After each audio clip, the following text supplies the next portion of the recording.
మొదటి మంత్రం చూస్తున్నాం. మొదటి మంత్రం ఏంటి?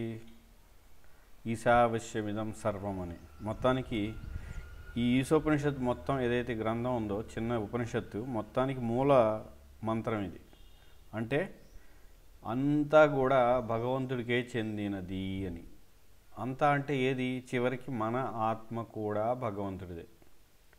ఈశావస్యం ఇదం సర్వం. ఇదం అంటే ఇది అంతా. ఇది అంటే ఏదైనా మనం ఏది చూపించినా, ఈ భౌతికమైన ఏదైతే పంచభూతాలు కానీ, గాలి కానీ, అహంకారం కానీ, ఆత్మ కానీ, ఇవి ఏదైనా సరే చివరికి నేను అనే ఆత్మను అనుకుంటున్నాం కదా, ఈ ఆత్మ కూడా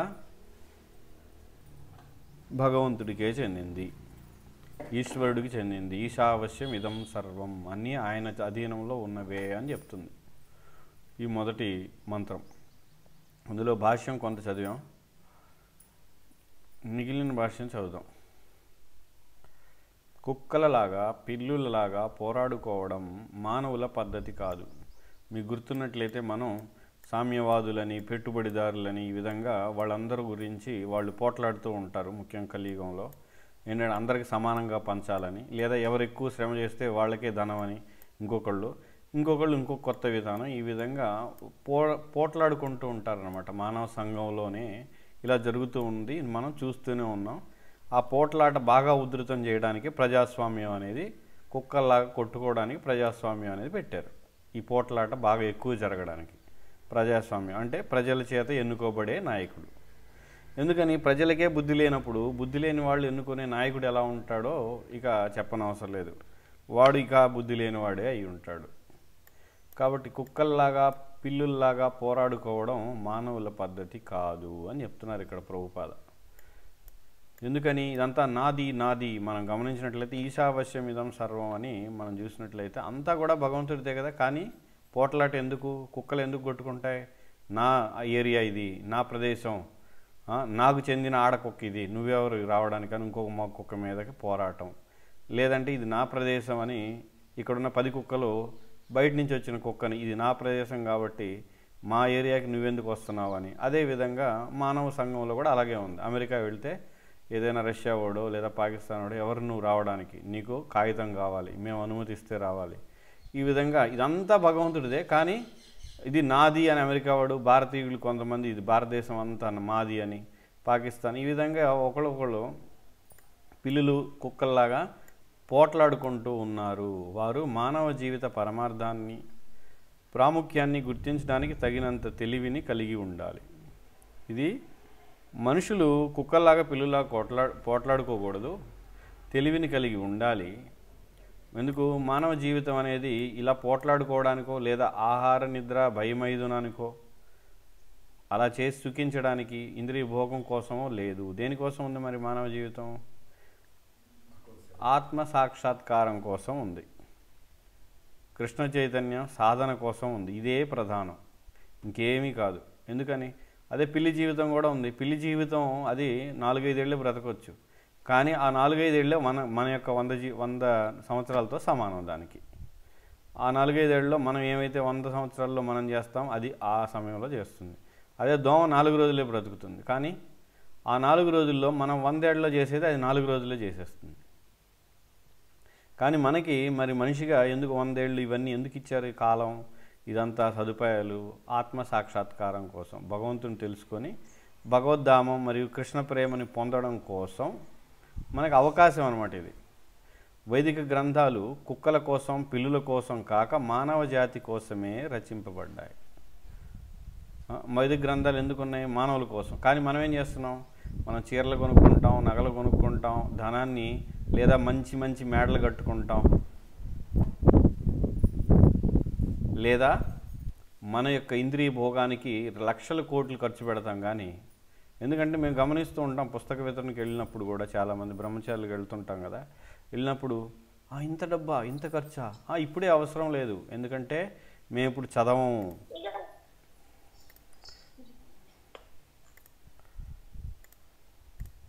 మేము చదవం కనుక మాకు ఇప్పుడే వద్దు, అవసరమైనప్పుడు మేమే వచ్చి కొనుక్కుంటాం, మీ అడ్రస్ ఇవ్వండి.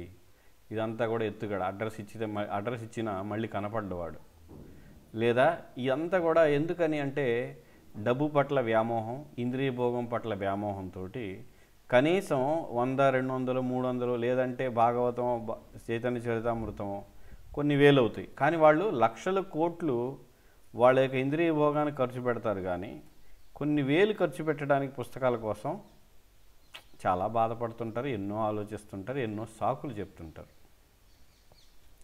కాబట్టి ఇవన్నీ ఇక్కడ ఎందుకు చెప్తున్నారు? కుక్కల పిల్లుల కోసం కాదు ఈ గ్రంథాలు ఉంది, మానవుల కోసం. అయితే మరి వెంటనే చదవకపోయినా మనం తెచ్చిపెట్టుకోవడం మొట్టమొదటి పని గ్రంథాలు. రెండోది చదవడం. అంతేగాని నేను చదవనని ఊరికి కావాలని మన ఇంద్రియ భోగానికి ఇవి అడ్డుపడతాయని లేదా డబ్బు అనవసరం ఖర్చు పెడతామనే నెపంతో పుస్తకాలు తీసుకోరు, కొనరు, లేదా ఒకవేళ ఉన్నా కూడా చదవరు. కారణం ఏంటంటే ఇంద్రియ భోగం. కుక్కలు పిల్లులు ఆహారం కోసం ఇతర జంతువులను చంపిన వాటికి పాపం అంటదు. కుక్కలు ఉదాహరణకి కుక్క పిల్లిని చంపితే బ్రహ్మహత్య పాతకం వస్తుంది. మనం పిల్లిని చంపితే మనం మనిషి పిల్లిని చంపకూడదంట. కాకపోతే తరివేయచ్చు పక్కకి, అంతేగాని దాన్ని చంపకూడదు. అలా పిల్లిని చంపితే బ్రహ్మహత్య పాతకం మనిషికి వస్తుంది. కానీ అదే పిల్లిని చంపి కుక్క తింటే ఏ పాపం రాదు. కాబట్టి అదే పులి కుక్కని చంపి తిన్నా కూడా పులికి పాపం రాదు. లేదా పులి నక్కను కూడా చంపి తింటుంది, లేదా సింహం. ఈ విధంగా వాటి ఆహారం జంతువులు కనుక వేటికైతే ఆహారమే జంతువులు అయి ఉన్నాయో వాటికి ఎటువంటి పాపం అనేది అంటదు. కానీ మనిషికి ఆహారంగా భగవంతుడు నియమించింది ఏమిటి? పళ్ళు, పాలు, ధాన్యం, ఈ విధంగా రకరకాల శాకాహారమైన పదార్థాలు ఉన్నాయి. అవి తిని బ్రతకమంటే మనం వాటితో సరిపెట్టుకోకుండా మాంసం తింటాం. మాంసం తింటే ఖచ్చితంగా పాపం వస్తుంది. అదేంటి మేము శూద్రుడు మాంసం తిన్నా పాపం వస్తుంది. అదేవిధంగా కొంతమంది కొన్నిసార్లు క్షత్రియులు మాంసాన్ని తినొచ్చు అని చెప్తూ ఉంటారు. మరి క్షత్రియులు మాంసం తింటే పాపం రాదా? వస్తుంది. కాబట్టి ఆ పాపం యొక్క అంటే తీవ్రత తగ్గడం కోసమే వాళ్ళు యజ్ఞం చేయాలి. అది కూడా వేటాడి చంపిన ఏదైనా నక్కనో లేదా పులినో ఇంకేదో వేట ద్వారా, ముఖ్యంగా పులి, సింహం వాటినే చంపుతారు. నక్కల్ని, కుక్కల్ని వేటాడడం ఉండదు క్షత్రియులు. కాబట్టి ఆ విధంగా చేసి యజ్ఞం చేసి, వేదాలు చాలా విధులు ఉన్నాయి. అలా చేస్తే అప్పుడు కొంత తీవ్రత తగ్గుతుంది, పాప తీవ్రత. ఎందుకంటే క్షత్రియుడిగా అతని యొక్క బాధ్యత ప్రజల్ని కాపాడడం కాబట్టి, కాపాడడంలో అతనికి విలువిద్య రావాలి కాబట్టి అది నేర్చుకోవడం కోసం అడవికి వెళ్ళి సింహాలని వాటిని వేటాడవచ్చు. కాబట్టి మనిషికి మాత్రం పాపం వస్తుంది. కానీ నియంత్రించలేని రుచులను తృప్తిపరచడానికై మానవుడు ఒక్క జంతువును చంపిన ప్రకృతి శాసనాలను ఉల్లంఘించినందుకు బాధ్యుడై దానికి తగిన దండనను పొందుతాడు. కాబట్టి జంతువులు చంపొచ్చు, కానీ మనిషి ఒక్క జంతువుని అంటే ఉదాహరణకు ఒక కోడిని చంపినా లేదా ఒక చేపని తీసుకొచ్చి చంపినా మనం దానికి తగ్గ కర్మని, పాపాన్ని అనుభవించవలసిందే. అయితే చాలామందికి సందేహం రావచ్చు, కలియుగంలో మరి ఎంతమంది తింటున్నారంటే వాళ్ళందరూ నరకానికే వెళ్తున్నారు. మరి ఎంతకాలం ఉంటారు? వాడు ఒక చేపే తింటే కొంతకాలం ఉంటాడు, ఒక నరకంలో ఒక నెల. అదే చాలా చేపలు, చాలా కోళ్ళు, చాలా మేకలు తింటే కొన్ని వేల లక్షల సంవత్సరాలు నరకంలో ఉంటాడు. కాబట్టి ఖచ్చితంగా అందరూ నరకానికి వెళ్తారు. ఎందుకంటే చాలామందికి అనుమానం వస్తుంది, అందరూ తింటున్నారు, మరి అందరూ తింటే ఆ నరకం అందరూ వెళ్తారా? ఎక్కడ వెళ్తారులే, నరకం ఎందుకు వెళ్తారు? అందరూ పూజలు అన్నీ చేస్తున్నారుగా, మనకు కూడా భక్తి ఉంది, మేము భక్తులమే అని చెప్పుకునేవాడు ఎవడో భక్తుడు కాదు. ఇంకా అందులో ఆలోచన చెప్పాను, మేము భక్తులమే అని చెప్పుకునేవాడు ఎవడు? వాడు ఒకవేళ నిజమైన భక్తుడైనా భక్తుడు ఎప్పుడు కూడా నేను భక్తుడిని అని చెప్పుకోడు. కాబట్టి మేము భక్తులమే, మాకు భక్తి లేదా అనేవాళ్ళు అందరూ కూడా అజ్ఞానులే, మూర్ఖులే. అంతేగాని భక్తులు ఎలా అవుతారు? కాకపోతే మనం ఎవరైతే సాధన చేస్తున్నారో మీరు ఎవరండి ఏంటంటే మనం చెప్తాం మేము కృష్ణ భక్తులు అని. ఎందుకంటే వాడికి అర్థం కావడం కోసం, వాడి కోసమే. అంతేగాని మనం నేను భక్తుడిని అని అనుకోము. మనం లోపల అవతల వాళ్ళకి అర్థం కావడం కోసమే చెప్తాం.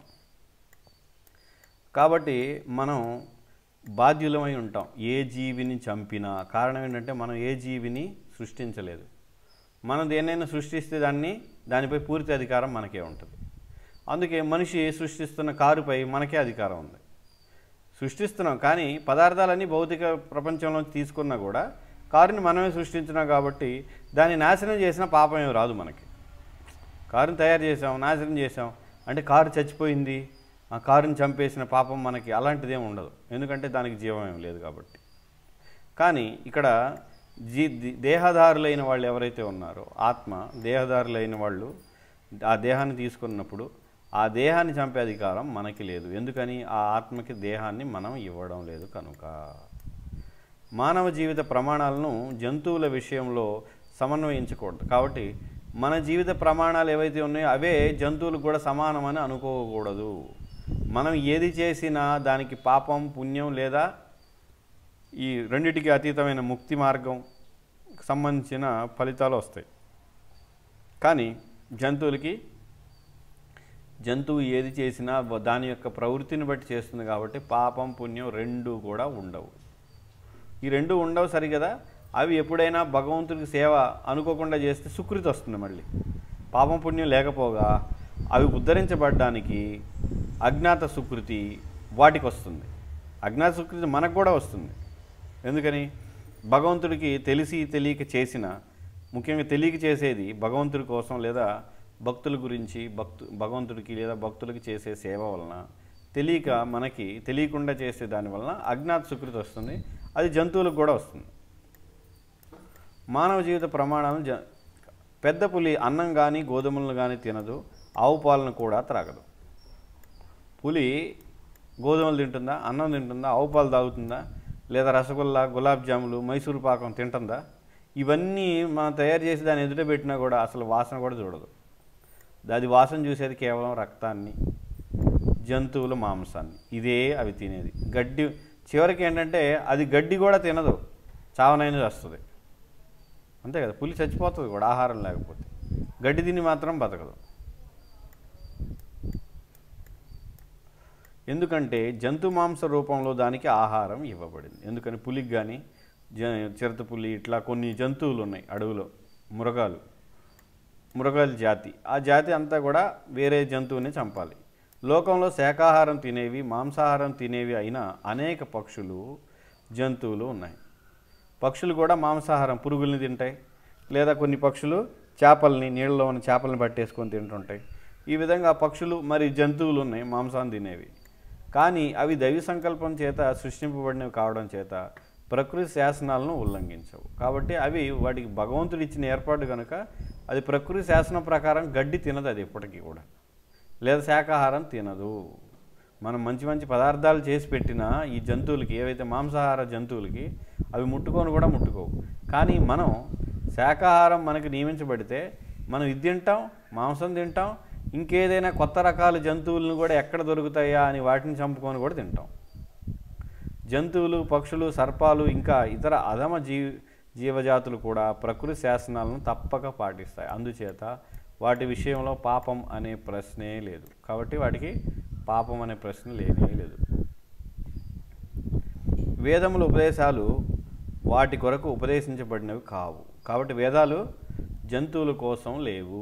వేదాలు ప్రత్యేకంగా మానవ జాతి కోసం మాత్రమే ఉన్నాయి. మానవులు మరియు దేవతలు లేదా మానవ శరీరం కలిగిన, బుద్ధి కలిగినటువంటి జీవులు ఏవైతే, అంటే రాక్షసులు, వీళ్ళందరికీ కూడా బుద్ధి ఉంది కదా, రాక్షసులకు కూడా, వాళ్ళందరి కోసమే వేదాలు ఉన్నాయి. మానవ జీవితం మాత్రమే బాధ్యతా సహితమైనది. బాధ్యత కూడింది మానవ జీవితం ఒకటే. శాకాహారి అయినంత మాత్రాన ఎవరు ప్రకృతి శాసనోల్లంఘనం చేయడం లేదని భావించడం తప్పు. కాబట్టి మేము శాకాహారులం కాబట్టి ప్రకృతి శాసనాలను పూర్తిగా పాటిస్తున్నాం అని అనుకోకూడదు.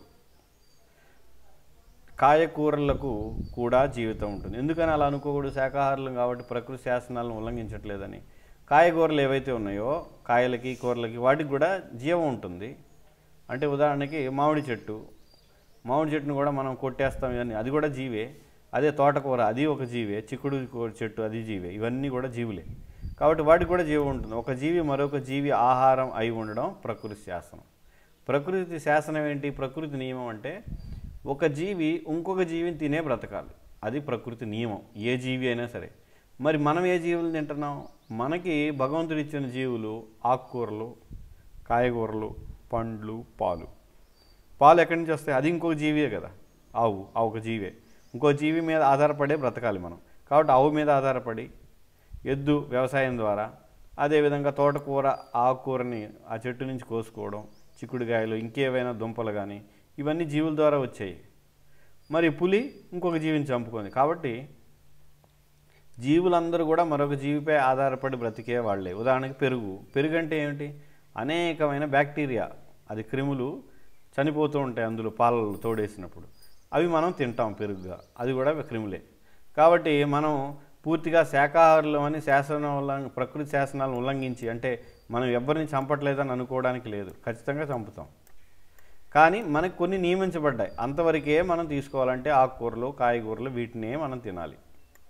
అలా కాకుండా జంతువుల్ని నేరుగా చంపేసి తింటే పాపం ఖచ్చితంగా వస్తుంది, అది మనం ముందర చదివాం.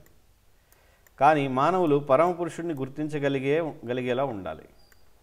కానీ ఇవన్నీ చేసినా కూడా పరమపురుషుడు అంటే ఇవన్నీ ఎవరిచ్చారు మనకి, ఎవరి ద్వారా మనం బ్రతకగలుగుతున్నాం, ఎవరిస్తే మనం ఇక్కడ తినగలుగుతున్నాం, ఎవరి ద్వారా ఆరోగ్యంగా ఉండగలుగుతున్నాం, భగవంతుడు, అది గుర్తించాలి. అందుచేత నేను నిజమైన శాకాహారినని గర్వించకూడదు, నేను నిజమైన శాకాహారినని ఎవ్వరూ కూడా గర్వించడానికే వీల్లేదు. పరమపురుషుడిని గుర్తించడమే ముఖ్యమైన విషయం. జంతువులకు భగవంతుడిని గుర్తించడానికి కావలసిన తగినంత ఉత్తమ చైతన్యం లేదు. కాబట్టి భగవంతుడి గురించి తెలుసుకునే చైతన్యం, బుద్ధి ఇవి జంతువులకు లేవు. కానీ మానవునికి వైదిక గ్రంథాల నుండి పాఠాలను గ్రహించడానికి తగినంత చైతన్యం ఉంది. ఈ వేదాలను మనం తీసుకొని వేదాలను అధ్యయనం చేసి లేదా వాటిని వినడం ద్వారా భగవంతుడిని తెలుసుకోగలిగే చైతన్యం ఉంది. ప్రకృతి శాసనాలు ఎలా పనిచేస్తున్నాయో అతడు గ్రహించగలడు.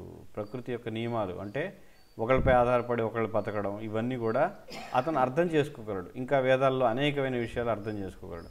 అలాంటి జ్ఞానం వలన అతడు లాభం పొందగలడు. ఈ జ్ఞానం వలన మనకి లాభం ఏమిటి? మళ్ళీ సంసారం నుంచి బయటపడే మార్గం అనేది మనకు తెలుస్తుంది, అందులో సాధన చేయొచ్చు. మానవుడు వైదిక గ్రంథాల ఉపదేశాలను ఉపేక్షిస్తే అతని జీవితం ఆపదలకు గురవుతుంది. కాబట్టి మనం వేదాలను ఉపేక్షించి ఎవరు పట్టించుకుంటారులే, వేదాల్లో ఉన్నాయి, మనం చెప్తాం భగవద్గీతలో భాగవతంలో ఇలా ఉంది, మాంసం తినకూడదని. ఎవడు చూశాడు? దేశం అంతా తినడం లేదా ఏంటి? అందరూ ఎటుపోతే అటే వెళ్తాను నేను అంటే గొర్రెలు అన్నమాట. ఇవి గొర్రెలు మాత్రమే, వేరే గొర్రెలన్నీ ఎటు వెళ్తే అటే వెళ్తుంది. అది ఒకవేళ అన్ని గొర్రెలు చచ్చిపోయినా నేను చచ్చిపోతాను, నేను ఉండి ఏం ప్రయోజనం? మిగతా నా గొర్రెలు అన్నీ లేవు కదా, కాబట్టి నేను కూడా చచ్చిపోతా. అవి పోతే ఒకచోటకే కలిసి వెళ్తాం అంటే ఇక బుద్ధిహీనత్వం అన్నమాట. కాబట్టి అలా ఎవరైతే ఉంటారో మనుషులు, వాళ్ళు వచ్చే జన్మలో నిజంగానే గొర్రెలు అవుతారు, గొర్రెలు మేకలు ఇట్లాగ అవుతారు అనమాట. ఎందుకని? అందరూ ఏం చేస్తే అది, కాబట్టి గొర్రెలు అదే చేస్తాయి, కాబట్టి గొర్రె అవుతాడు వాడు. అందుచేత మానవుడు పురుషుని అధికారాన్ని అంగీకరించవలసి ఉంది.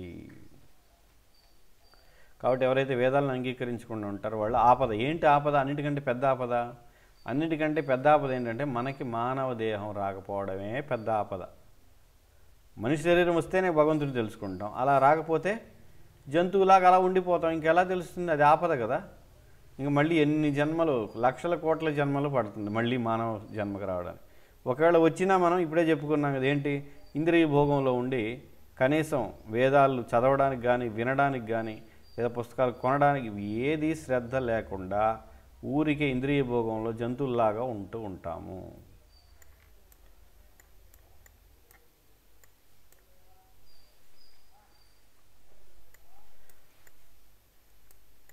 అతడు భగవంతునికి భక్తుడై సమస్తాన్ని భగవంతుని సేవకే వినియోగించి భగవంతునికి అర్పింపబడిన నైవేద్యమును మాత్రమే స్వీకరించాలి. ఎవరు? మనిషి అయినవాడు. మనుషుల్లో కూడా ఎవరు భగవంతుడికి అర్పించిందే తింటారు? చాలా ఉన్నతమైన వ్యక్తులు, భక్తులు మాత్రమే. అంటే మనుషుల్లో కూడా అనాగరికులు ఉన్నారా? నాగరికత లేనివాళ్ళు, అంటే ఎలా బట్ట కట్టాలి, ఎలా ఉండాలి, ఎక్కడ ఏం చెయ్యాలి, ఎక్కడ తినాలి, ఎక్కడ తాగాలి, ఎక్కడ మైథునం చేయాలి అని తెలియని వాడు అనాగరికుడు. అమెరికా వాళ్ళందరూ కూడా అనాగరికులే. అందుకే వాళ్ళు రోడ్ల మీద ముద్దులు పెట్టుకోవడం, రోడ్ల మీద అన్ని బట్టలు ఇప్పి తిరగడం, ఇవన్నీ చేసేవాళ్ళని జంతువులు అనమాట. అంటే మనుషుల రూపంలో ఉన్న జంతువులు ఉన్నాయి అమెరికాలో. ఆ జంతువుల్లో చేరి మనం కూడా జంతువు అవుదామని భారతదేశం నుండి కూడా కొంతమంది మనుషుల రూపంలో ఉన్న జంతువులు అక్కడికి కూడా చేరుతున్నాయి. తెలుసు కదా, ఉద్యోగాలని వ్యాపారాల పేరుతోటి ఇక్కడ కూడా వెళ్ళి అక్కడికి వెళ్ళి గుడ్లు తీసుకొని ఎగరడాలు, మందు తాగడాలు, ఇవన్నీ ఏంటి? జంతువు లక్షణాలు. అంటే మన యొక్క బుద్ధిని భగవంతుడి గురించి తెలుసుకోవడానికి వాడకుండా అక్కడికి వెళ్ళి ఎంజాయ్ చెయ్యండి అంటుంటారు అన్నమాట. మరి ఇవన్నీ అలా చేసేవాళ్ళు మేకలు, గొర్రెలు లేదా పిల్లులు, ముఖ్యంగా కోళ్ళు ఇలాంటివి అయిపోతారు. ఎందుకని? వాళ్ళు అక్కడికి వెళ్ళి ఇవే తింటారు, కాబట్టి వచ్చే జన్మలో మళ్ళీ వాళ్ళు అలాగే అవుతారు. కాబట్టి ఆ విధంగా అనాగరికులు కూడా ఉన్నారు మనుషుల్లో. మరి నాగరికులు ఎవరైతే ఎక్కడ తినాలి, ఎక్కడ ఏం చేయాలి, ఇది ఇలా చేయాలి, అది ఎలా చేయాలని కొన్ని పద్ధతులు ఉంటాయి. వాళ్ళలో బాగా తెలివైన వాళ్ళే అన్నీ భగవంతుడికి అర్పించి తింటారు. అలా చేయడం వలన అతని ధర్మాన్ని సరిగ్గా నిర్వహించగలుగుతాడు. ఏ విధంగా? భగవంతుడికి అర్పించడం ద్వారా. శుద్ధ భక్తుడి నుండి తాను శాకాహారాన్ని మాత్రమే గ్రహిస్తానని భగవంతుడు భగవద్గీతలో 9వ అధ్యాయం 26వ శ్లోకంలో చెప్తున్నాడు. ఏమని? పుష్పం పత్రం ఫలంతోయం ప్రత్యక్షంగా చెప్పాడు. వాటిని నేను భక్తితోటి ఎవరైతే నాకు అర్పిస్తారో నేను దాన్ని స్వీకరిస్తాను అని కృష్ణుడు చెప్తున్నాడు.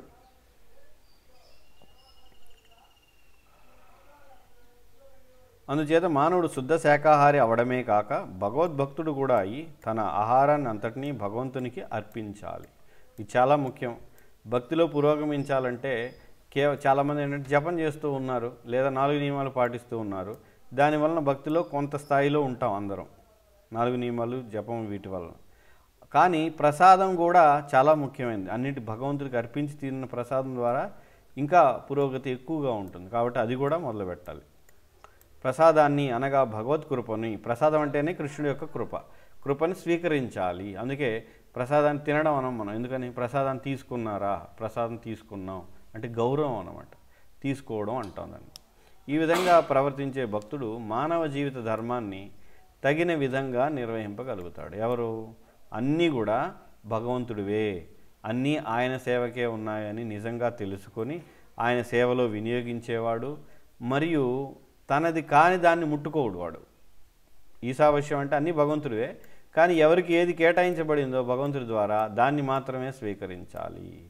ఇంకా ఇది తనను కాని దాన్ని ముట్టుకోనివాడు నాగరికుడు.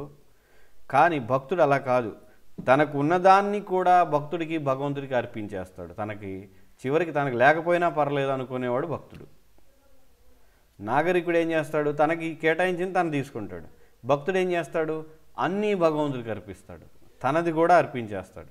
ఎప్పుడైతే భక్తుడు పూర్తిగా నిస్వార్థంగా అన్నీ అర్పిస్తాడో అప్పుడు భగవంతుడు సంతోషించి ఇంకా అతని దగ్గర ఉన్నదానికంటే ఎక్కువగా ఆయనకి అన్ని సదుపాయాలు ఏర్పాటు చేస్తూ ఉంటాడు అన్నమాట.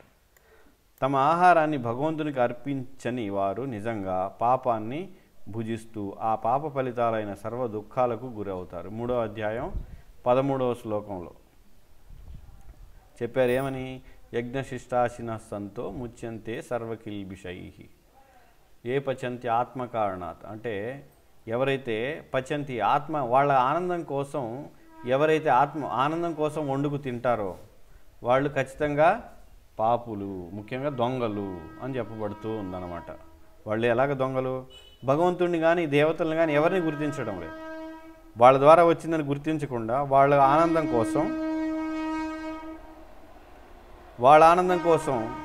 ఇంద్రియ భోగం కోసం, నాలుక రుచి కోసం వండుకొని తింటున్నారు. కాబట్టి వాళ్ళు పాప ఫలితాన్ని పొందుతారు అని చెప్తున్నారు అన్నమాట.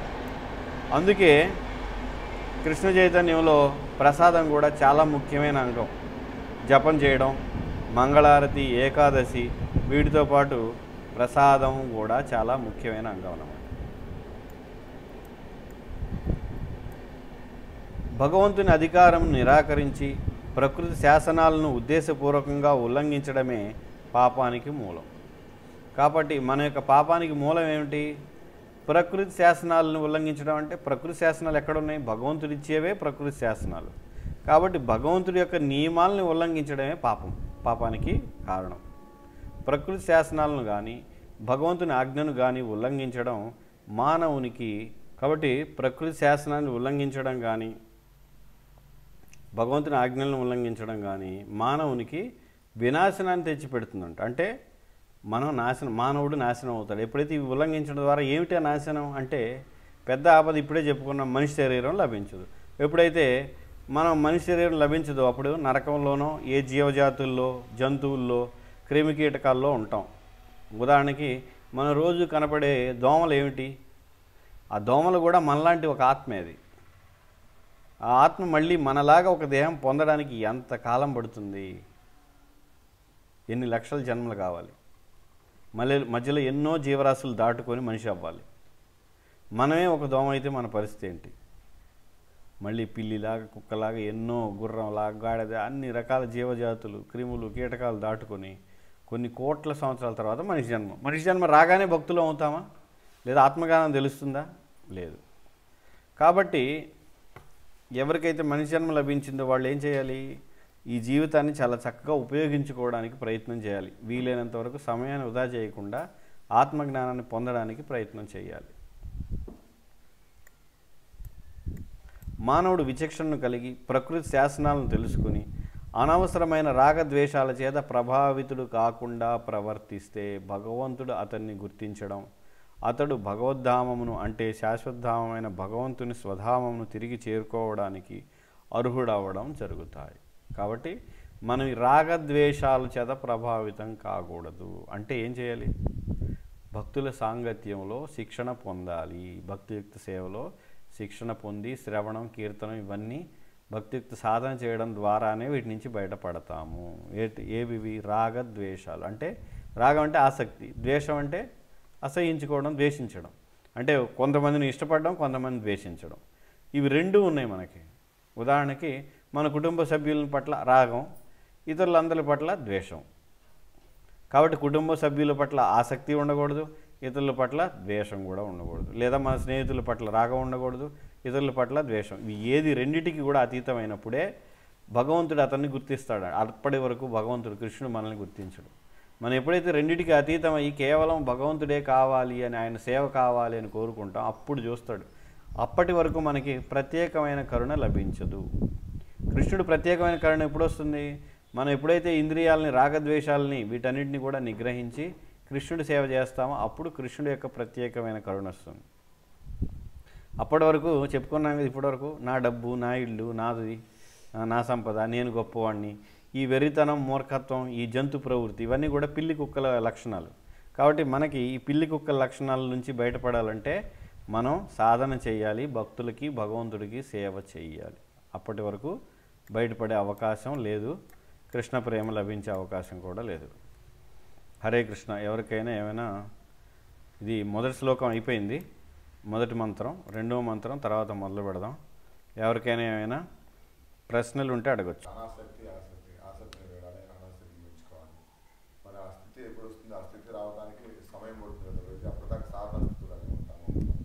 అంతే.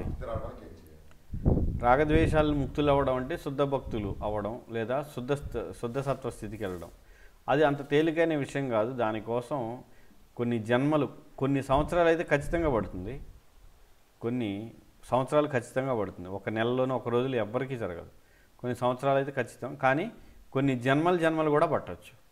కాబట్టి అప్పటి వరకు మనం ఓర్పు వహించి సాధన చేస్తూ ముందుకు కొనసాగడమే మన యొక్క కర్తవ్యం. మనకి మన వైష్ణవ పాంచరాత్రి ఆగమం, ఇలాంటి ఆగమ వీటిల్లో ఈ ఆహారాలు అంటే తామసిక ఆహారం అనేది వర్జించాలి. అదేవిధంగా రాజసిక ఆహారం కూడా వర్జించాలి. ఇలా ఇవన్నీ ఉంటాయి. అంతేగాని ప్రతిదీ నేరుగా పుట్టగొడుగానో ఇంకేదో రాయవలసిన అవసరం ఉండదు. ఎందుకంటే కొన్నిసార్లు నైవేద్యం చేయడానికి వీలు కానప్పుడు శ్రీ విష్ణు అనుకొని తినొచ్చు అని చెప్తారు. అలా అంటే అవి కూడా ఏవి, పళ్ళు, పాలు లాంటివి మాత్రమే. అంతేగాని ఎవరో వండింది శ్రీ విష్ణు అని తినేస్తే ఇంకా మనం రోజు మనం వంట చేయాల్సిన పని లేదు కదా. ఎవరు వండినా శ్రీ విష్ణు అంటాం, తినేయడం, అంతే కదా.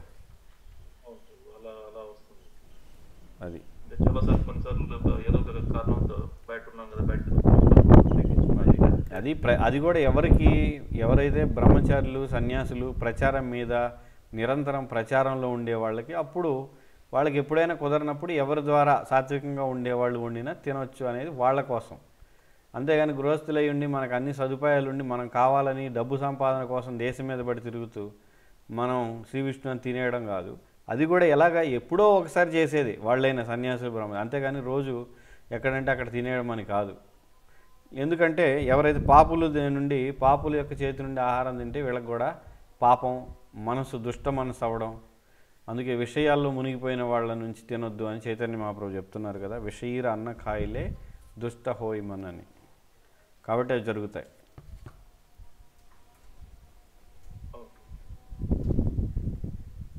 ఓకే, ఇంకా ఎవరికి? హరే కృష్ణ. ఇంకెవరికైనా ప్రశ్నలు?